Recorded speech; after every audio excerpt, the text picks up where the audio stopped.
Hello, and welcome to the latest episode of the Way Too Indiecast. Now, I think the first thing you guys are probably thinking is, wait a minute, that doesn't sound like Bernard. Where's Bernard? Or why does Bernard sound so handsome? But no, this is actually a bit of a special edition because it's just me and my editor, founder, big chief, Dustin Jancic. Say hello, Dustin. Hello, guys.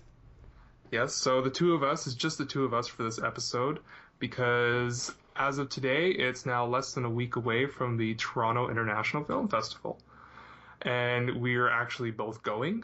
I live about an hour away from Toronto. I'll be staying over during the festival, and Dustin will be traveling a very far distance from South Dakota. Woohoo! Yeah, woohoo! It's actually going to be the first time we're meeting in person. First time I'm going to Canada. Yeah, you're I'm excited. Yes. It's going to be great. So we're doing a special TIFF edition where we're going to talk about the festival itself in terms of the new policy it's implemented this year and whether or not it has had a positive or negative effect on the films that are playing. And we're also going to kind of go over just what we're really looking forward to, the types of films that we want to check out at the festival this year.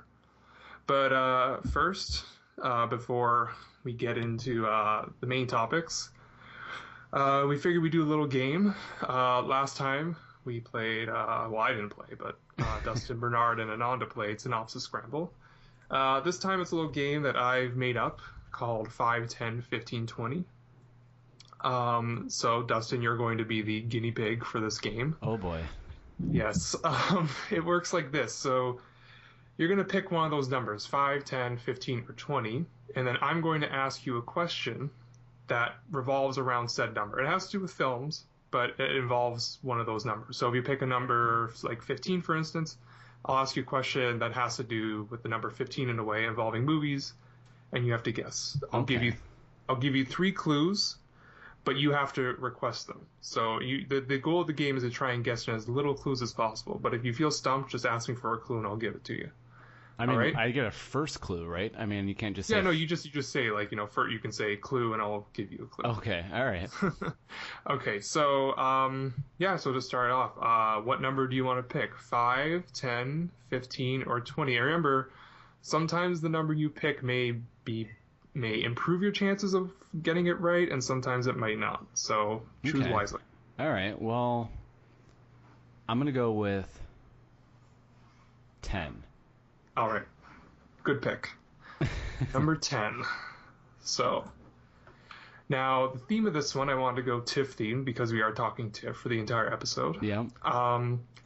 So, the theme is actually surrounding the TIFF People's Choice Awards, which is every year at the festival, audience members are allowed to vote for their favorite film. And at the end of the festival, they reveal what film had the highest rating by all the audience members.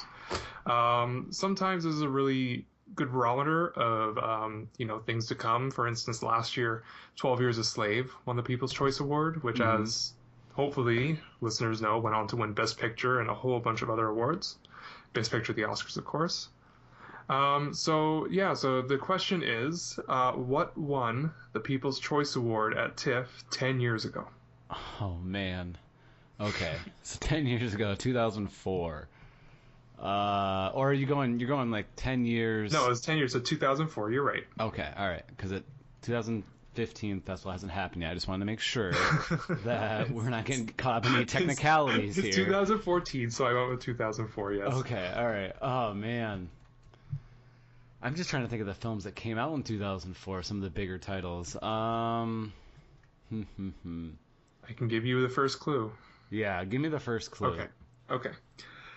The first clue is the film was nominated for 3 Oscars, specifically Best Actor, Best Supporting Actress, and Best Original Screenplay. Best Actress. And don't Google this. I'm not Googling it. Man, I want to say, I'm trying to think, 2004. You can make as many guesses as you want, by the way. Okay. I'm going to go with The Aviator. Okay, no. Do you want a second clue? 2004. Or do you want to guess again? Whatever, just tell me. Yeah, give me one more clue. Okay.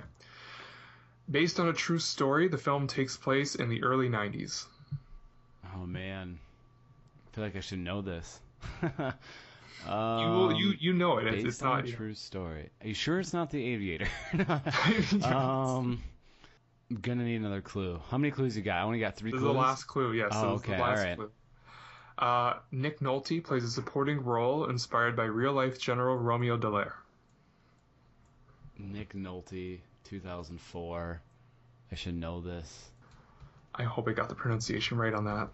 Yeah, it does not sound familiar to me. Okay, I will I'll give you 2 chances. So you can ask me a yes or no question, and I will answer it if it helps. Just think of a question that'll help you out. Yeah, ask me a yes or no question, 20 question style, and I will answer it. Is it a Nick Nolte? Is it a foreign film? No. But okay, I'll tie this in because I'll give you one more clue. Okay. No, but it does take place in Africa. Oh, is it Clean? Clean, the Assayas film? Olivia Yeah. Assayas? No. That was 2004. I swear that had Nick Nolte in it. I don't even know that one took place in Africa. I know it actually was fun fact for listeners. Clean was shot in my hometown, Hamilton. Yeah. Which it actually was shot up the street from me. Because the segment in the movie that takes place in Hamilton is actually the segment where the main character is at rock bottom and is living in squalor, which is why they chose my city. Because the city's a dump. But anyway. True story. Hotel Rwanda. Yes, correct. Yes. Hotel Rwanda. I was like, dang it, I know I didn't this want to one. say I'm Africa, like, but I figured, okay, I'll give it away. True story. Yeah, okay. Wow. Yeah, I believed on that one. And for the listeners curious, if you have not Googled or Wiki'd or Siri'd or whatever yet, 5 years ago, the winner was Precious, based on the novel Pushed by Sapphire. I have to legally say that rest of the time. Lee Daniels will shut this podcast down. Lee Daniels is breathing down my neck right now. Yeah, that's right. 15 years ago, in 1999, the winner was American Beauty. And 20 years ago, in 1994, the winner was Priest, the Irish film by Antonia Bird, which little people know, but Antonia Bird... I've never heard of that one. Antonia Bird went on to direct the kind of cult horror film Ravenous, which I recommend. I think it's a very great little-known film. But all right, then. So that wraps up 5, 10, 15, 20. I needed 4 clues, but I did eventually get. I was generous. I'm bad at this game. Remember, I said he was guinea pig. It was the first time playing, so I wanted to be a little generous about it and help you out. But who knows? Maybe we'll play it again. Maybe not. But that's how you play 5, 10, 15, 20. So moving on now, the Toronto International Film Festival did something a little different this year. I'll explain for the listeners, for those not aware. So there are 2 festivals that take place around this time in North America. Telluride, which takes place in Colorado. It's a smaller festival. Takes place in a ski resort village type area, and but they get a lot of big names and a lot of big movies there, mainly because it attracts a lot of Oscar voters. The second festival is Toronto. TIFF. Basically, Telluride just takes place right before TIFF. It actually just started this week. That we're taping days now. Before TIFF. Yeah, and the Telluride is very secretive. They actually announced the lineup on the day of the festival, and they also have sneak preview screenings during the festival. There's no press there, like screenings exclusively. No press screens. Yeah, no, it's you go there, and in fact, if you want to cover it for press, you still have to buy a pass, which is about if you want the equivalent of press pass, it's like $800 or some ridiculous amount. So if you're press and you want to be accredited, you actually have to pay up. It's but about the only festival that I know of that has something like that. I mean, that's a very unique setup to have. It is a very unique setup, but they're really successful at it.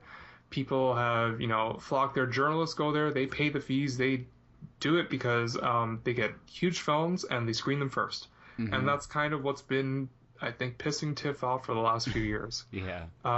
It's the sneak screenings. That's really the issue because I'll give a personal example. So I went to go see 127 Hours a few years back, the Danny Boyle movie with James Franco. It was the world premiere at TIFF. So I was like, okay, I'm going to the world premiere. Well, a couple days earlier, I go online and I see people suddenly giving reviews of 127 Hours. And I thought, what the hell? So I looked into it, and Telluride actually had a sneak preview screening days before TIFF screening. So what happens is Telluride has these sneak screenings throughout the festival that aren't officially announced until the screening starts. It's basically their way of skirting around stealing from TIFF.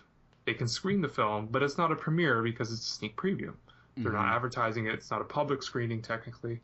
However, because press and everyone's at Telluride, they immediately go out and tweet the movie and review it and all that. Yeah, it's totally like a social media thing. I mean, it's totally like the instant access where people are just tweeting right when they get out of the theater, and it's totally changing because, back in the day, you didn't have that sort of immediate reaction type stuff. So, I mean, it really has been more of an issue in the last, 5 years or whatever. Yeah. Basically, I think TIFF kind of reached the end of the rope last year because TIFF had the world premiere of 12 Years a Slave, and it had the North American premiere of Gravity. Telluride screened both of those films as sneak previews and days before TIFF screened their premieres. And so basically the kind of wind was taken out of TIFF for those big films because they were already getting responses online and the buzz was already building and all that, and TIFF wants to have that status. So this year, TIFF established a brand new policy, which basically says that for the first 4 days of the festival, only North American or world premieres will screen. And if any films are intending to screen beforehand at any other festivals, in North America that is, they will only be scheduled for the last 7 days of the festival. So anything after the first 4 days. Which is crucial because, I mean, for a lot of festivals, most of the press and most of the action happens at the beginning. Yes. Right. So it's a big deal because they're basically saying you're not going to get a preferable spot in the festival. Not to say, I mean, the policy isn't saying, hey, we're going to discriminate against you playing at all during the festival, but playing during the prime time, which is sort of in the front beginning first 4 days, right? Exactly. And the thing is like this is a definite response to Telluride. Everyone knew right away that TIFF is doing this as a response to Telluride, and pretty much no one else. They were upset that the premiere status was being taken from them, so they wanted to lay it out on the line and say, you know what, no. If you're screening it at Telluride, that's a premiere. We're not going to count that. We're not counting that as a sneak or whatever. We're counting it as a premiere. So if you're going to screen it at TIFF and you're screening at Telluride, well, then you're going to be scheduled for the later part of the festival. But if you're going to screen at our festival, you're going to get in the prime spot, the prime time of the festival, when all the media is there and the hype is at its peak level, I guess. And and I understand the policy, so I understand it. And I understand what it's trying to do. Basically, it's trying to protect moviegoers, aka ticket buyers, from their investment. I mean, after all, they did buy a more expensive premiere ticket to go see that film in Toronto. But what I have kind of maybe an issue with it a little bit, I understand, in my opinion, I think I'm worried anyway that it's hurting moviegoers. At least moviegoers that don't mind that the film is premiered on another screen, a few days later. I think the rule prohibits films from wanting to come to Toronto at all, skipping the first 4 days, which is what they would have to do in the policy, but I think they might even just skip the whole festival itself, and that's what I'm worried about. I think the policy is a good idea for TIFF because they have this long-term battle between Telluride, but I don't know if it's helping or hurting the festival. I feel, Telluride just released its lineup this week, and they have quite a bit of overlap with TIFF. And we're not even looking at the screenings yet that are the sneak preview screenings that they usually have during the festival. So who knows if there's, a certain film that's going to screen at Telluride that, won't be screening at TIFF, for instance, that's included in the sneak previews. We'll find out as the festival happens. But yeah, I mean, the issue is, you say it's about, it's done for moviegoers and that kind of had that premiere and all that. That's, you know, what TIFF claims, but I think it's primarily for themselves because Right. they need to have that prestige, they need to have that status, and that's slowly been taken away from them over the years as social media gets more popular. Yeah. You know, the kind of immediate reaction, et cetera, Right, et I cetera. understand that, but it's just like, well, if the moviegoers don't necessarily care, and I'm sure some of them do, I'm not one of them. I mean, I don't mind. I'm sure the film has screened many a times, and maybe not to the public, but I'm sure like a lot more people have seen the film than you might think when it's at this world premiere. And so for me, it doesn't bother me as much, but apparently it's almost like the festival cares. But in my opinion, I think TIFF needs to worry about New York Film Festival, which happens a little bit after TIFF, but shortly after TIFF, and that's where I'm fearing that they only not need to worry about Telluride, but also the New York Film Festival. Well, the New York Film Festival, I think, yes, they have to worry about it in some sense because, I mean, the thing about the New York Film Festival is that they really don't get, you know, a lot of big films. They have the main slate, which is kind of like just you know, whoever's programmed. They don't really care about premiere status there. I mean, if you look at this year's lineup, you know, a lot of the films there are like New York premiere, so they're not, you know, or New York City premiere, you know, so they're not exactly caring about premiere statuses there. I would say though that the three main slots, which is the opening, the centerpiece, and the closing, yes, I mean those ones are always going to be reserved for big films. Now this year, They have huge. I mean, it's incredible. Their The lineup. yeah, opening film is Gone Girl by David Fincher's Gone Girl. The centerpiece, That's crazy. yeah, the centerpiece is Paul Thomas Anderson's Inherent Vice, even crazier. Yeah. And the closing film is Inarritu's Birdman. And I feel like those are like home run, grand slam, home run. Like those are just like amazing films. Like just completely out of the ballpark. Probably, I mean, if you look at our essential fall films that we just recently put up on Way Too Indie, two of those films that you just mentioned are like, I think number 1 and number 2 on our list. And we couldn't even count Inherent Vice because of it's not really a fall film, and that would have easily probably been number 1 or number 2 on that list. So you're looking at like the number 1, 2, and 3 top films that are coming out this year. Yeah, I mean they're huge films, but for me, biggest blow. There are two blows that come with New York Film Festival: Inherent Vice and Birdman. It really, to me, I would say that the absence of certain films and the premiere status of certain films kind of signify to me that you know the new premiere policy for TIFF is not exactly a major success. Yes, New York Film Festival definitely stole some of the bigger titles from both TIFF and Telluride. So we don't know about Telluride yet. I mean, in one of those sneak peeks, I'd be shocked if it wasn't one of those 3 films we just named. Well, Birdman is 100% screening at Telluride. I think that's in the lineup announced. I bummed so out. Inherent Vice is like pretty much set up Inherent to Vice be is a blow. sneak peek though at Telluride.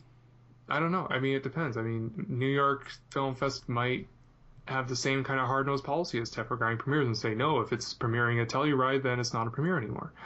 Telluride is now currently saying that Inherent Vice is a world premiere, and it's also saying that Birdman's a North American premiere, I believe.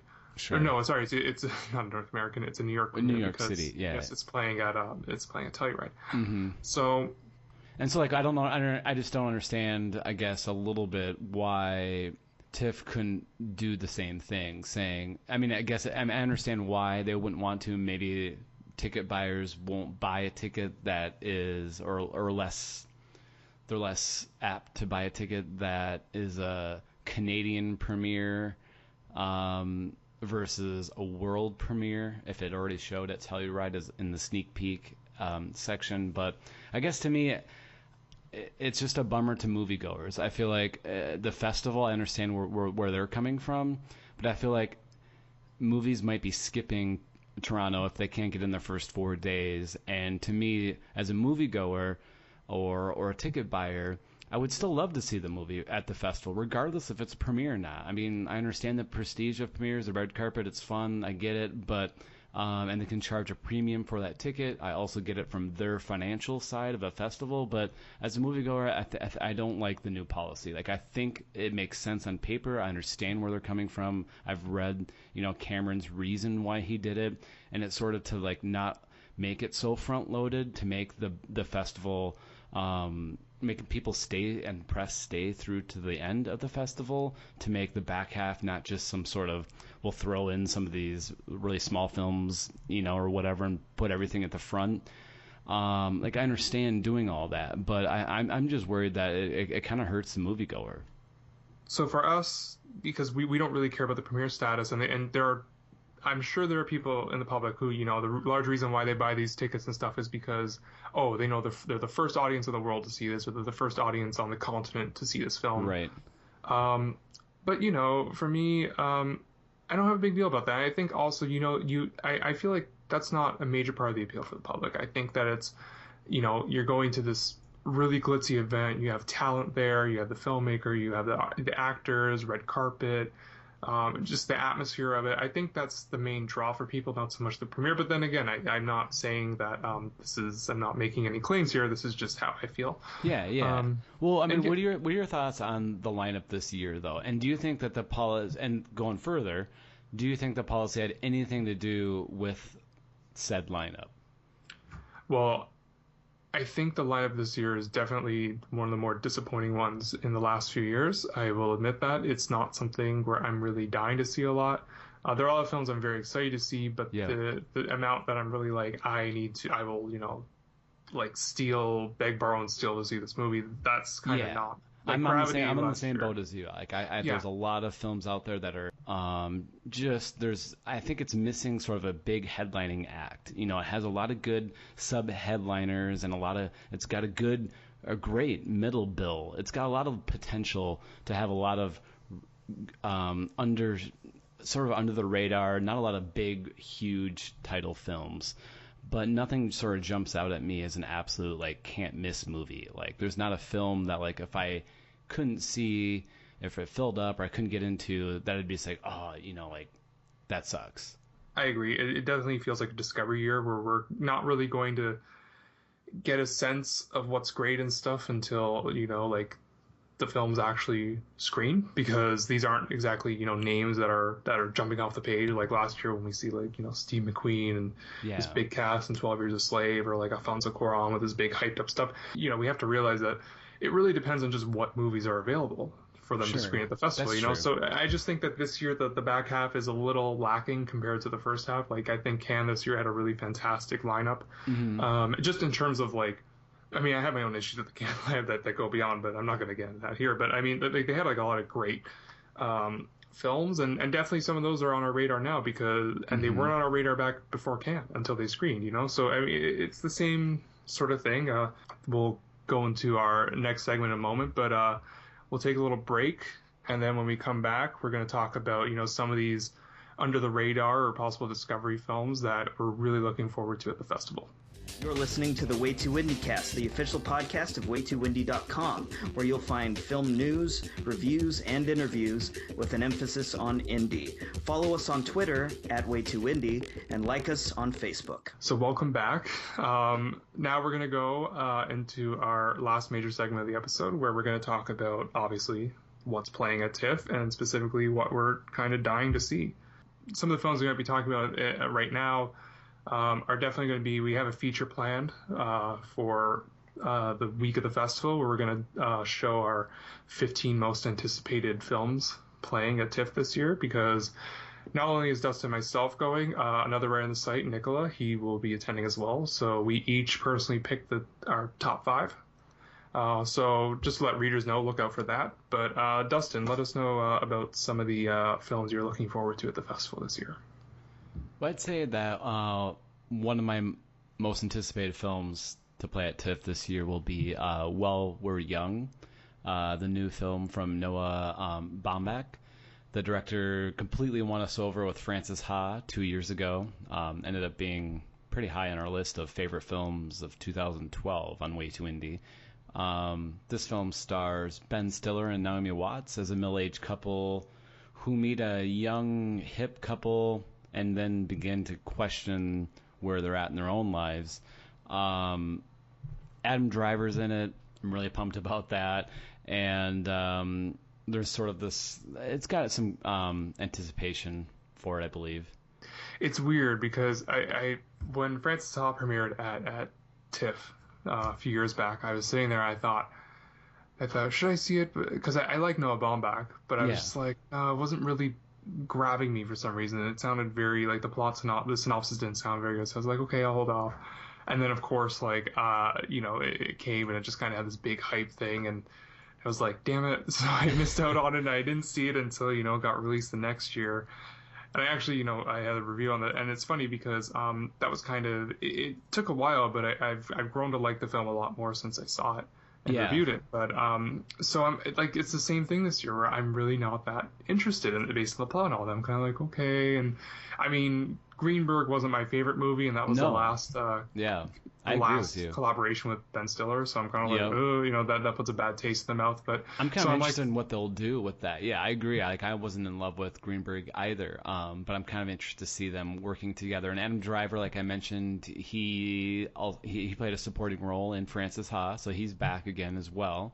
So there's a couple of familiar faces for Noah, so that's kind of interesting. New face with Amanda Seyfried and Naomi Watts. I don't think Naomi Watts has been in a film. I'm surprised Greta Gerwig hasn't been in it because I mean there has to be a scheduling conflict. Would my guess is maybe the only reason. And the thing is, they actually have a film. They shot 2 films. Frances Ha and Greta Gerwig and Noah Baumbach shot another movie, but that one still hasn't come out yet. And everyone's kind of wondering, like, what happened to this other movie? And someone has started spreading the rumor that maybe, just maybe, it could be one of the secret screenings at Telluride. Oh, but yeah, we'll see. Sure. I think, we'll find out. But I really hope that it's done and it's coming out because it's kind of, we haven't heard a peep about it since Frances Ha came out. And correct me if I'm wrong, but is Two Doors Nicole supposed to be any type of sort of a Frances Ha-like film as well? Two Doors Nicole, which is the translation is "You're Sleeping, Nicole," literally. I don't know why they just translate the title, but it's left in French. It's a Quebecois film that is another movie that I'm personally really looking forward to. I've been calling it Frances Quebecois because it really does have that same quality. It's about a young girl. She's spending the summer at her parents' home in suburbia, and it looks like there are a lot of wacky qualities going on. I know that there's a really young character who's his voice throughout the entire film is actually dubbed with a very old man's voice, like a man's deep old voice. I noticed that in the trailer, and but it looks really funny. The reception at Cannes has been fantastic. And it immediately put it on my radar. So. Oh yeah, mine too. I'm definitely looking forward to see that one as well. I mean, just because of sort of the correlation between that and Frances Ha. So kind of going back to the, why I'm kind of excited for this new Noah film is for that very reason. Just because if there's, I mean, we loved Frances Ha, so definitely excited to see this new one as well. I mean, for me, I didn't put this film on the feature for the most anticipated for TIFF because I did put it on the most anticipated fall releases feature, which is now on the site, as been mentioned earlier. But Force Majeure, which is directed by Ruben Östlund, I have been aching to see this movie. It is Ruben Östlund came to Cannes a few years ago with a movie called Play, and I think it wasn't especially. I think I had a lot of frustration because it had some flaws for it, but it's so fantastically directed, and I'm shocked that it has no distribution in the U.S. It's like, to me, I was just like, okay, this is a director I'm going to look out for because he is great. Like, this is like, some of these scenes had my jaw like dropped at how amazingly well done they were. So he came back this year to Cannes with Force Majeure, and it looks like yet another topic that's just right for like a lot of drama. This one's about a family vacationing in the Swiss Alps, and while they're having fun or doing whatever, one day an avalanche almost hits them, and when they think the avalanche is going to hit them, the father actually runs for his life and leaves his wife and children to fend for themselves, essentially. So the movie, it basically deals with the fallout from what happened and how they kind of react to their father's very impulsive yet very selfish decision, because actually the avalanche didn't hit and they were fine. We might have a director with an interview with the director Ruben Ostlund for the site when it will be coming out later this fall in October. I agree. I mean, I think it's getting a lot of steam, definitely. Like, there's been a lot of, like, I think the Chicago Film Festival recently announced that it was going to play there, and it's sort of all of a sudden becoming on a lot of people's radar. I mean, it sold out the first two screenings at TIFF, I believe, the only right? two screenings. The only two yeah, the screenings. only two screenings, yeah. So that's yeah, sold out. but the reason why I'm probably not, like, just dying to see the film is because it kind of reminds me of the premise of The Loneliest Planet, which is a similar film in the fact that, like, they're going on this quest in the jungle, and all of a sudden something happens that sort of just the main character reacts a certain way to a situation, and it completely sort of disrupts the relationship and the dynamic of the film. I know it's kind of vague, but it's like it kind of reminds me of that setup, and I didn't particularly like that film. And I know it's kind of maybe a bad way to look at, you know, if I'm interested in seeing this one or not. But I think that's sort of a little bit off-putting. I'm curious more than I'm just like excited to see the film. I'll probably watch it at some point, especially if it does just continue to roll like it has been on a lot of people's lists. And there's a lot of other films that I'm a little more interested in seeing. So yeah, for me, like I'm kind of like cautious. Like it's definitely on my radar, but not right up there. Yeah, I mean, I'll defend The Loneliest Planet for a split second, and I'll say that it's probably different because in this movie, I believe that the incident in Force Majeure happens pretty early on, whereas in The Loneliest Planet, it took quite a while, and I don't think this is going to have the same kind of deliberate pacing from the sounds of it, because The Loneliest Planet is quite slow paced for a film. I personally I kind of admire the film quite a bit, but I understand. Like, I wouldn't blame you for getting not interested in it. But I mean, this one takes a little bit more of a comedic tone to it too. I mean, yeah, it sounds like a dark comedy. Yeah. So I mean, it's definitely not to say that it's exactly like The Loneliest Planet or anything like that, but just I think that's my initial like off-put, just a little bit, just like I'm just gonna kind of be a little bit curious about this because I just wasn't in love with that aspect of the other film. But no, it's definitely on my radar for sure. Another film that I'm looking forward to is The Keeping Room. Just first of all, Britt Marling. I love Britt Marling. The Keeping Room is set during the Civil War, where two sisters, played by Britt Marling and Haley Steinfeld, and an African-American slave who defend themselves against a couple rogue soldiers from the Union Army. It seems like it has a very powerful story behind it. The script was actually featured on the Blacklist back in 2012. So I would assume that the story is pretty well written. It just seems like it's a very almost Oscar baity a little bit, just because Oscars love their history and sort of based on true story type films. But I don't know. I'm just more so from the cast side. That I like the cast, and I'm just kind of curious to see how this plays out. I think it has a lot of potential. Well, let me ask you this question. If Britt Marling was not in the film, would you be as excited to see it? I would say probably not. Probably not. But I mean Haley Steinfeld's is a pretty big actress, though, as well. I mean, yeah. I think it's not one that is highly discussed right now and talked about, but we'll see. I mean, it has a really interesting story, I think, behind it as well. Yeah, no, I mean, the Keeping Room is actually one I kind of grouped into what I call wild cards because I'm not really sure about the movie. It definitely, yes, the premise intrigued me 100%. I was definitely interested based on that alone.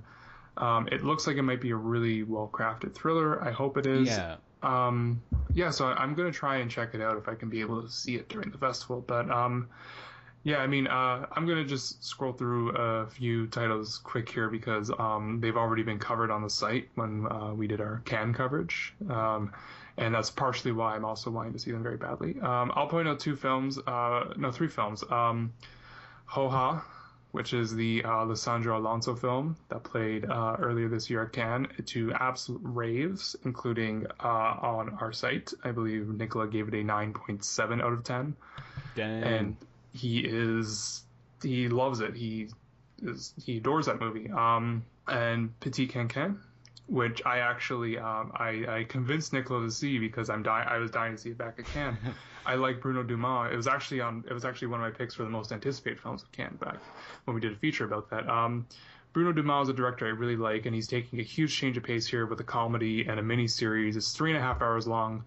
I'm actually gonna sit down and hopefully watch it for the 3.5 hours if I have it in me, because I will be probably I'm currently intending to see like 40 movies at TIFF. So if I can make it through that, and I hope to God I do, I don't succumb to exhaustion. I'm dying to see it, and Nicolo's he liked it quite a bit. And the final one I'll point out quickly from Cannes is Amour Fou, which is the film by Jessica Hausner, who is a director I think has really been under the radar for the last decade or more, I think.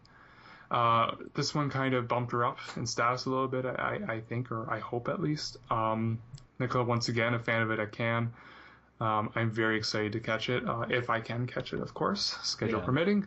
But those are three. Are there any festival titles? You mentioned two films that were kind of, I guess, they're world premieres at TIFF. So are there any kind of advanced, films that have already screened that you're getting really interested in? I'm really interested in a Cannes title, Mommy, Xavier Dolan's film. I'm really excited to see that one. I believe we also covered that one on the site from Cannes.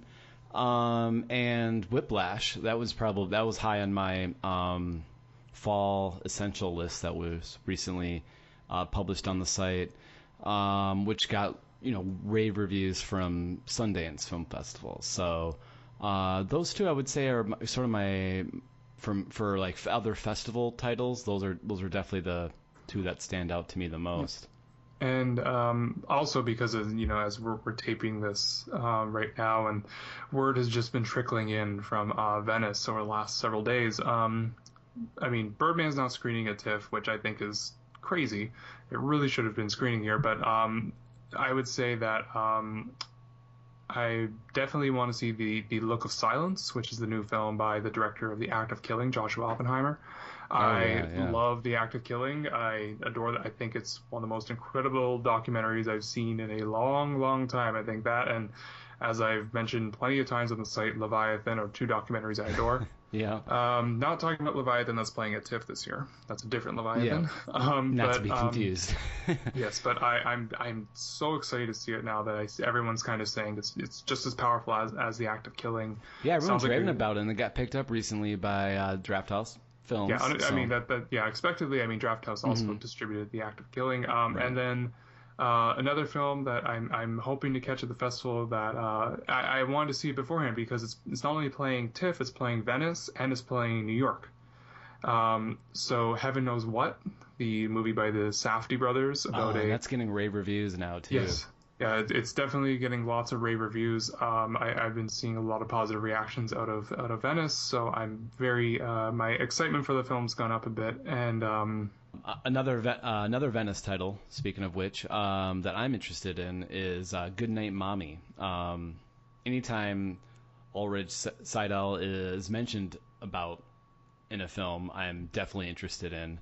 Although he's not the director of Goodnight Mommy, he is actually the producer of the film, and it looks to be greatly influenced by him. It's about two young twins who question their mother's identity after she comes home covered in bandages from a cosmetic surgery. There's actually a clip of the film online which makes the film look just completely insane. I'm very stoked to see the film. Goodnight Mommy just looks absurd, and I can't wait to catch it at TIFF. Yeah, and the last one I'll throw in as well. I'm going to do something a little crazy this year at TIFF. There's a movie playing called From What Is Before. It's by a Philippine director named Lav Diaz, who I saw his last film called Norte, The End of History, which I reviewed for the site and I quite liked. It's one of my favorites of the year so far. that was just over 4 hours long. It was a big magnum opus, just kind of epic story. And that actually was one of his shorter films. He's been making films for quite a while now, and he's slowly been gaining, prominence within the critical world. His movie From What Is Before just played recently at the Locarno Film Festival, and it actually walked away with the grand prize, the Golden Leopard. This one's 5.5 hours long. Wow. And it takes place in the Philippines, just as Marcos, the former dictator of the area, declares martial law, and it follows a village in a small secluded area as they kind of, succumb, and a lot of tragedies happen as a result of this declaration. I definitely am going to try and catch it at TIFF because it's probably going to be my only opportunity to see this in theaters. I have set aside an entire day for it. It's going to start at 2:30 p.m. and according to schedule, it's going to end around 8:15 p.m. So that's crazy. But I haven't heard a single bad word about it. People love it. They say it's incredibly powerful and affecting. I'm gonna hopefully try and see it and hopefully survive. It's definitely towards the end of the festival, so I shall see. But and like we kind of mentioned before, I think there's just there's all the films we discussed. I think they're smaller films, maybe in the grand scheme of things, as far as like maybe overall buzz where most people are anticipating seeing this fall. But I really think that there's going to be a lot of good stuff in there. I think that there's going to be a lot of discovery films, a lot of hidden gems that are in there, and I think it's going to be a good festival. I think there's going to be I think we'll be surprised, and it might actually work out in our favor. I think it'll work out in the fact that we're not sort of hyping the films for ourselves. I think we're both excited about some of these films we just mentioned, but they don't necessarily have this this hype for them, so we can kind of go into them with the right set of mind, just being anticipated for them, but maybe not just like, oh my god, I can't wait to see this movie, this is just gonna be crazy. Yeah, for me, one of my one of the things that I absolutely adore about going to not only TIFF but any film festival is when you sit down in theater and you watch a movie and you have no idea, and then it just blows you away, and you come out and you're like, oh my god, like I need to tell everybody about this movie, and it's so, and you just get that experience, and you don't really, I definitely feel like this year that sounds like there are going to be more opportunities for that to happen. Yeah, totally. Also more opportunities for me to get upset and angry at a movie if it sucks. But I'm looking on the bright side of life, Yeah, and I can't wait. We're gonna both cover the festival, so definitely stay tuned for our coverage on it on the site, because we're gonna both talk about films that we love and inevitably ones that we don't love that much. Yes, we will all find that out less than a week from now. So yeah, that about wraps it up for us on this special edition, I guess, the TIFF edition of the Way Too Indiecast. So quick recap. We talked about premiere policy that's going on. We're we both kind of think that it makes perfect sense, but it's not something that seems as good to do in execution, considering it seems like other film fests have been taking away some films that TIFF probably could have gotten. And then we just, as you just heard, we talked about some of our most anticipated films, a whole bunch. While We're Young, The Keeping Room, Ho-Ha, Petit Kin, Tudor Nicole. So stay tuned to the website. Be sure to read our reviews, possibly interviews. Before we go, Dustin, where can our listeners reach you on social media? You can find me on Twitter at djancic. Yes, and you can find me on Twitter at CJ_Prin or CJ_PRIN. Okay, be sure to subscribe to our podcast on iTunes, and be sure to rate us because that gives us a big help. Be sure to follow the site at Way Too Indie on Twitter, and be sure to check us out on Facebook. That's also Way Too Indie. All right, so that's it from us, and so thank you and goodbye.